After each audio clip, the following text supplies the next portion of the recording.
Il y a un autre thème également, le nickel, Oui, dans l'intervention de la ministre au Congrès, un sujet qui est important pour le pays.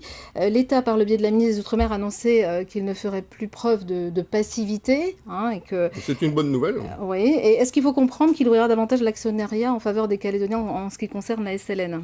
Ah bah écoutez, c'est un sujet central. En 98, il s'est quand même passé quelque chose. Il y a eu l'accord de Nouméa, et puis il y a eu en même temps la possibilité pour la Nouvelle-Calédonie, au travers de ces trois provinces, de devenir actionnaire d'Eramet à hauteur de 5% et de la SLN à hauteur de 30%.